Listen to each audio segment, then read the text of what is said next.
Hello, everyone, and welcome to another episode of Beyond the Dais, a podcast about the stories taking place in and around El Paso County, Colorado. I'm your host, Scott Anderson, and today I am joined by Angela Seals, the Executive Director for the Cultural Office of the Pikes Peak Region. That's a mouthful, so it's also known as COPPR. How are you doing today, Angela? Hi, Scott. Thank you so much for having me. Yeah, thanks for taking the time today. I really appreciate it. So before we get started today, I wanted to quickly add that if listeners are interested in more stories about people doing good in and around El Paso County, or hearing from county leadership about local government priorities and how they operate, you can find additional episodes of this podcast on your podcast platform of choice. But to get into things today, Angela, I was wondering if you could start by sharing some background about yourself and how you came to be associated with COPPR. Hi, Scott. Yes. Well, I've been working in arts management for over 20 years. I started out in Washington, D.C. at the Corcoran College of Art and Design inside the Corcoran Museum of Art. And then I moved within about a year and a half to Pittsburgh, Pennsylvania. And I worked in the arts in Pittsburgh during a decade that was known as the Third Renaissance of Pittsburgh, when it was really redefining itself as a city of green technology, robotics, new waves of immigration that were changing the demographics of the community. And the arts community was pivotal there during that decade in helping the city to adapt to a new definition of itself and a new identity. And I really got hooked on the way the arts can function in advancing communities and in pushing them forward in their evolution across a lot of different parts of life that people often don't think about. And so I came here to Colorado Springs in 2013 and was working for the Cultural Office at that time and have always worked in some role with the Cultural Office in the past 11 years. But a year and a half ago became the acting executive director of the Cultural Office, which is a real honor because I really am passionate about the work. And the longer that I've been in the Pikes Peak region, the more I've really come to love this place, and particularly the collaborative and vibrant arts community here. So what's really great is you've been at COPPR for quite a while. You said 13 years? 11. Oh, 11 years. That's awesome. And so you probably have a pretty good idea of what the organization itself is and its main mission. Could you share some of that information with us? Yeah, the Cultural Office is a local arts agency, which means that we serve the entire arts and creative sector of the region as a service organization, but also in advocacy and amplification. So making sure that it's woven into the life of the region across tourism, across economic development, across education, and that the arts are respected and at the table when we talk about the growth of this place and the values of this place. And so COPPR is kind of the voice, the agency for the sector. We don't produce art ourselves, so we advocate for the people who do, and for making the Pikes Peak region a better place to make and experience art as it grows. So we have programs in advocacy and leadership, in cultural promotion and tourism, in creative economy, and in arts education. And those are four just like really diverse arenas, and we're a very tiny nonprofit arts agency, but it gives you a sense of the kinds of work that an arts council, a cultural office does. Is very different than a theater company or an art gallery. They're all devoted to advancing their own work, and we're looking at the connection between them all, the whole creative ecosystem, and how we can make it thrive.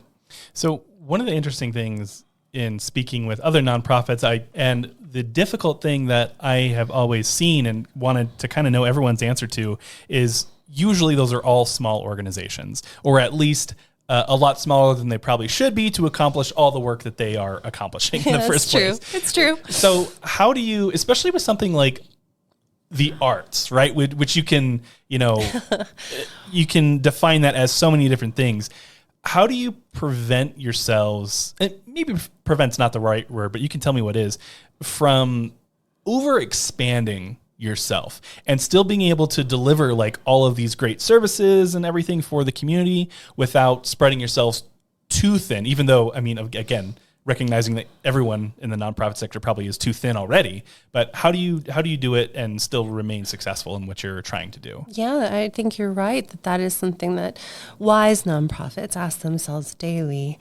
And for us, it's about being really strategic about what are those levers that we can flip. Only us as the two-county cultural office that will create a cascading difference across the community. And standing strong in those places.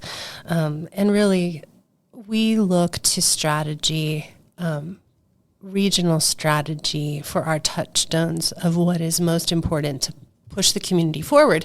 And we led, alongside B. Vredenberg Foundation, the creation of the most recent cultural plan for the Pikes Peak region. It's called Arts Vision 2030. Really proud of the arts community's work on that. It's very bold an aspirational cultural plan. And so COPPR looks at Arts Vision 2030 all the time. It's written into our job descriptions. It's written into our program decisions, because those are the things that the community said it wanted to be in 10 years. Mm-hmm. And that's where we throw our weight when we have to make hard choices, is the things that have been identified as transformative moves. And that's what I'm about as a leader. Is I want transformative moves. You know, I think we've had an arts community here since the founding of Colorado Springs. We've had people creating here for thousands of years. Mm-hmm. It's an incredible landscape to create. But I think we've been simmering creatively for too long, and I'm ready. We've been advancing, certainly in the past 10 years, at a faster and faster momentum. I think I'm not alone. I know I'm not alone in the arts community in saying, let's go. This community is growing really fast.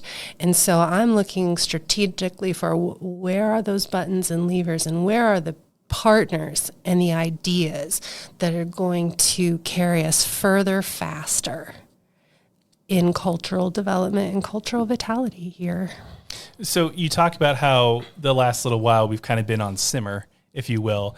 How do you, and based on like that Arts Vision 2030 idea, how do you move the dial from simmer to medium to maybe not boiling? I don't know if you want to get to the boiling point, but how do you? I'd like to see that, actually. Well, yeah. So like, how do you get there, and what does that look like in your vision? Yeah, when I say simmer, I don't mean poor quality. Sure. I mean, we have depended on volunteer leadership for a really long time. We've had a history as a community of amazing grassroots leadership.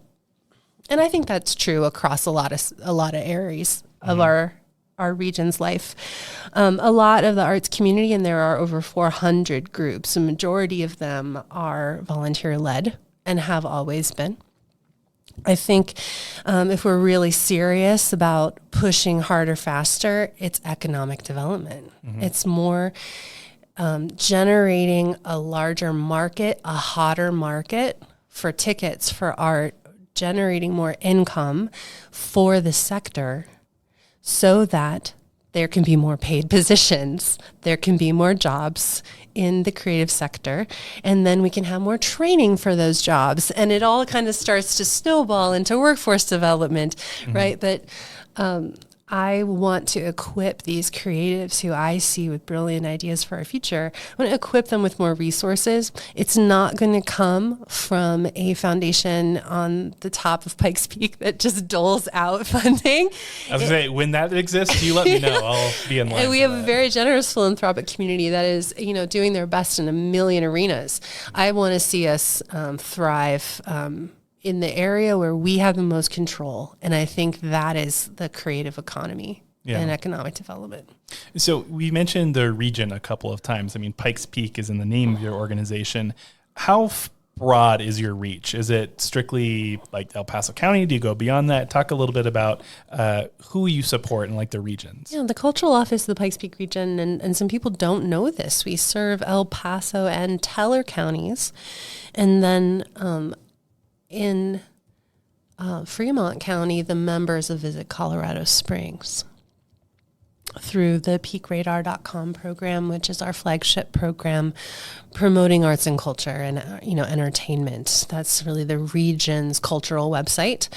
And so because we work so much in tourism and arts promotion, makes sense to stretch into Fremont a little bit for those Visit COS members. But primarily we're serving El Paso and Teller. The urban core of the city of Colorado Springs is where the majority of the population and the creative sector is based. But our rural communities have different needs, and also have artists who are working and contributing in vibrant ways to their communities and leading in their communities in different ways. And so part of the gift of our work is to be able to see from that 30,000 foot level, that regional level, the way the arts are functioning in Nob Hill, the way they're functioning in Palmer Lake, what they do in Manitou, what they do in Victor right now. Mm-hmm. And I think when you see that diversity, it really does make you a believer in the versatility of this sector and of these creatives in answering the needs of their local neighbors and elected officials and, initiatives. Yeah. And as you talk about that, it makes me think of, all those businesses, those individuals, like you said, they're not just located in downtown Colorado Springs. They're spread out throughout the entire region. So in your opinion, what value do these creative businesses and individuals bring to a community like the Pikes Peak region? Well, we know that they're important to our tourism, and tourism is a really important economic driver in this area. So cultural tourists spend twice what a local spends when they have an arts experience. So that pours right into our economy. We are dedicated, because of Arts Vision 2030's call, to build this as a cultural destination for tourists and to build the reputation of Colorado Springs and the Pikes Peak arts community as a place that people want to come not only to experience art, but to make art, to work in residence, to write, to compose music, to paint outside. So building the destination and being a part of the tourism and the identity of this place to the nation and internationally is an important part of what the arts can do. We're also important to workforce attraction and retention. People want to live in cool places.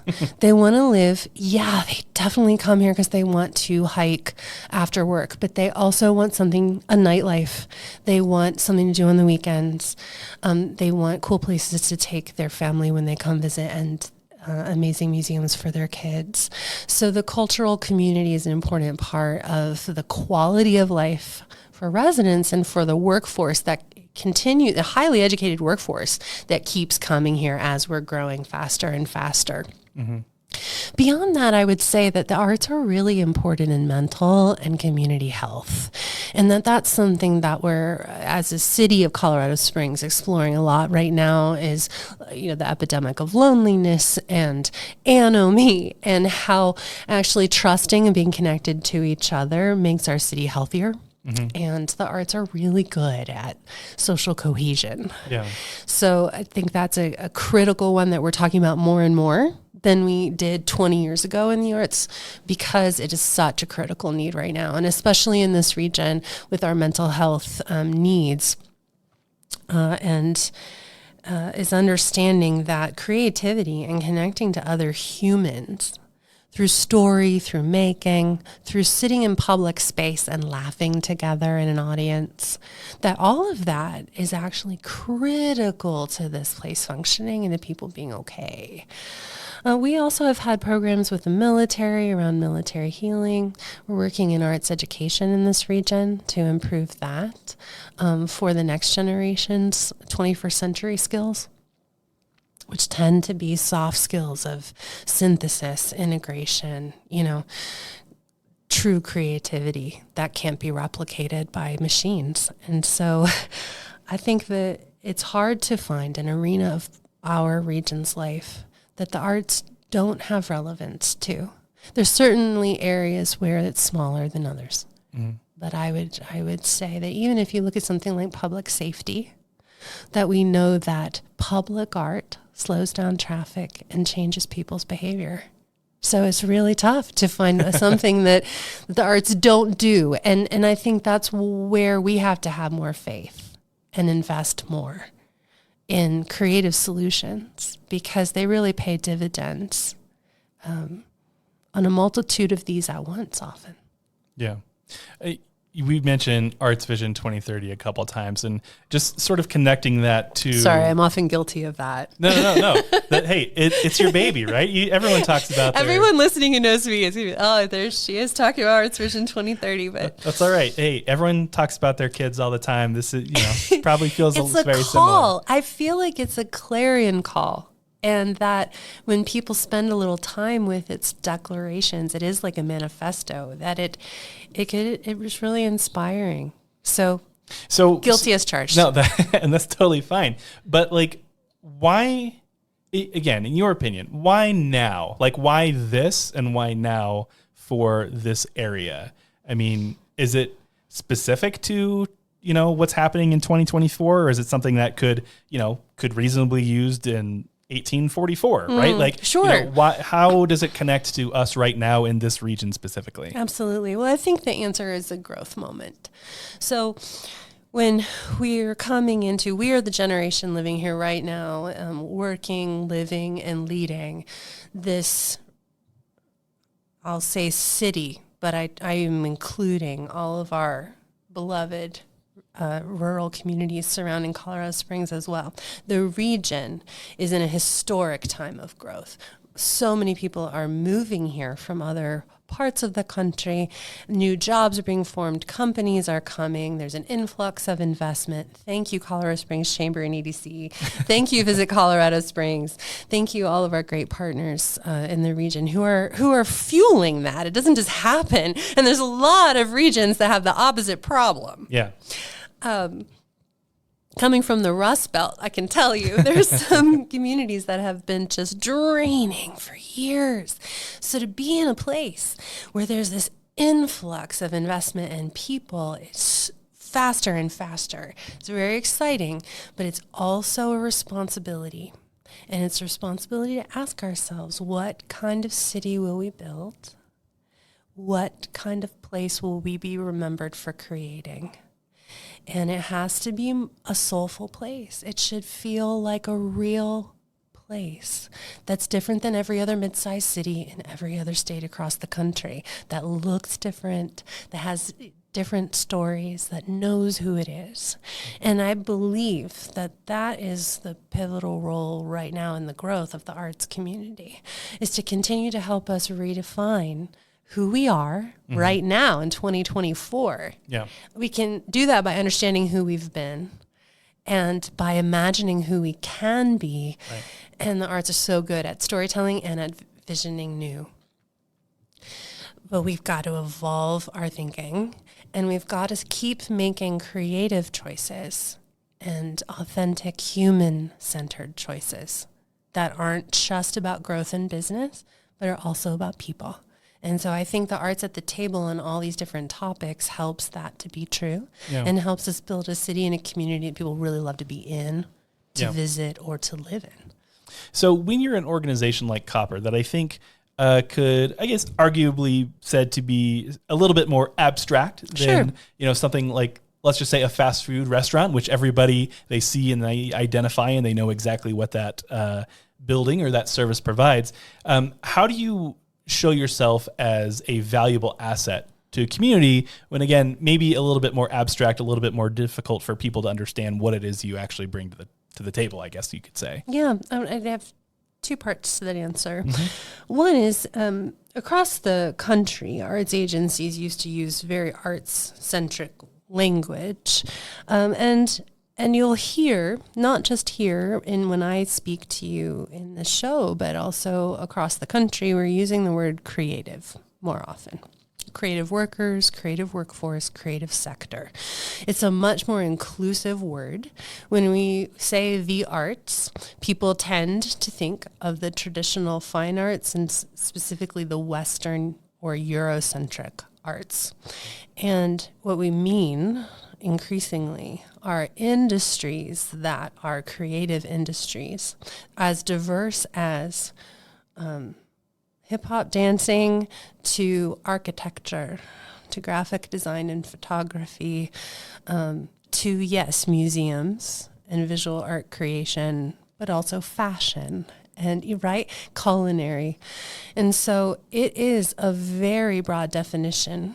And I think as we've continued to broaden that and truly be inclusive of the micropreneur who is just starting their fashion line in Southeast Colorado Springs to the Philharmonic, and the spectrum of that from for-profit to nonprofit, from individual to large organization, that is, the creative sector has a much broader spectrum of shapes in it than a lot of sectors do. But I think it's a strength because there are so many people who can connect with some piece of it.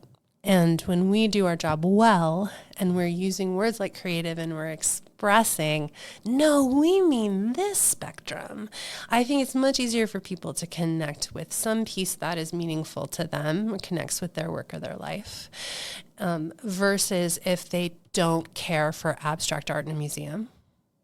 Because that's not all we're talking about. And frankly, it is more and more diverse as our country becomes more and more diverse in beautiful ways, and our community here.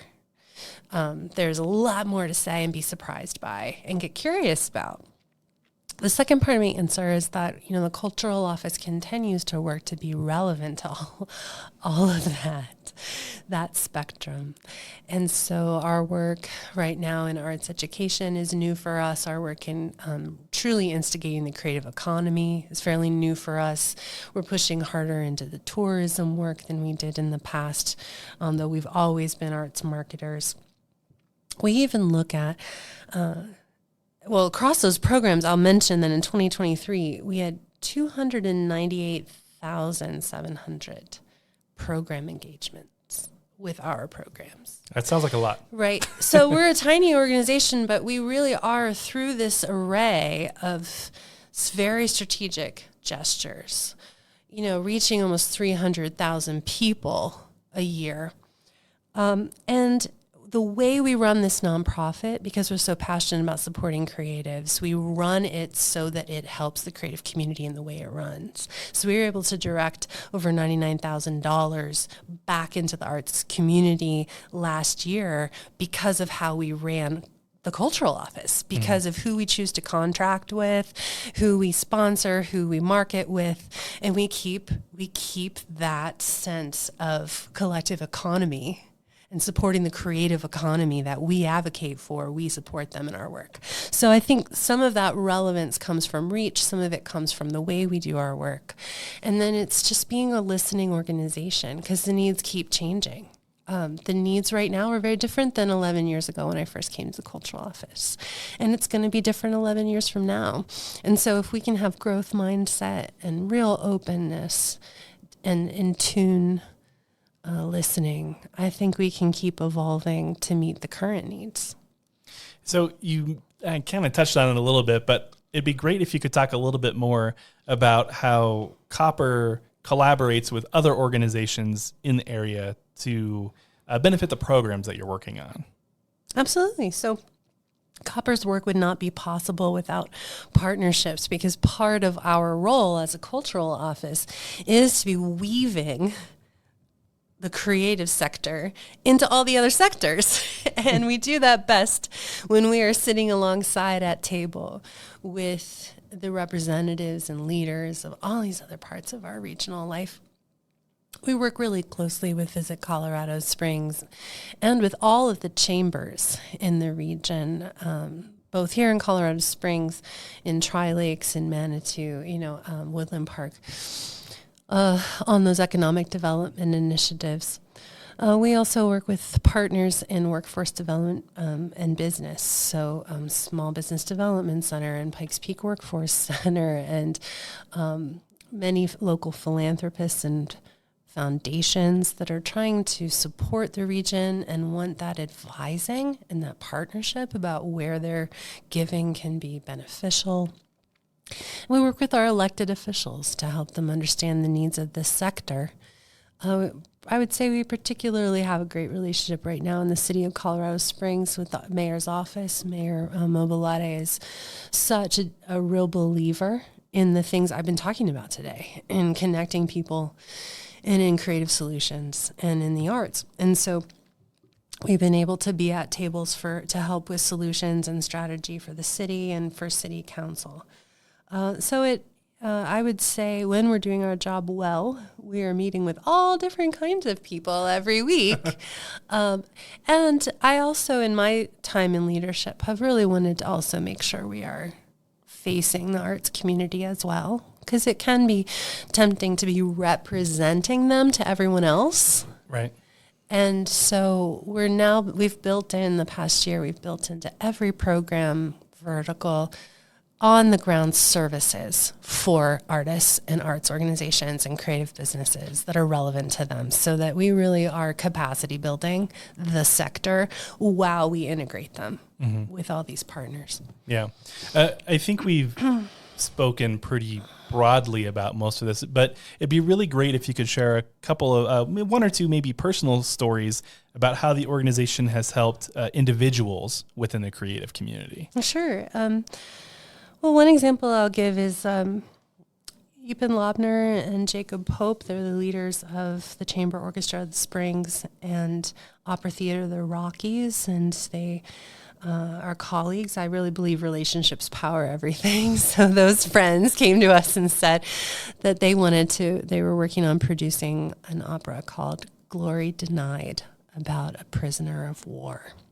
And they wanted to integrate with the military community locally, and they had gotten approval to perform this opera at the Air Force Academy. Oh, wow. This was in April. And I immediately recognized alignment with Arts Vision 2030 because of its relevance to our military community, to veterans and active duty and families.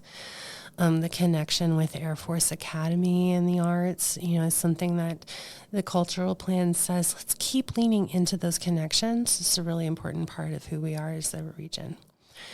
But then also I recognized that these two classical music organizations are really thinking in new ways. It's a new opera. It's very avant-garde.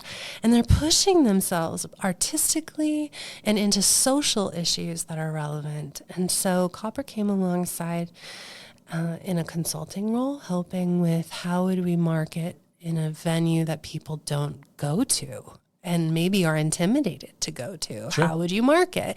Yeah. How do you reach the military demographic specifically with marketing here and invite them, honestly, to come and attend?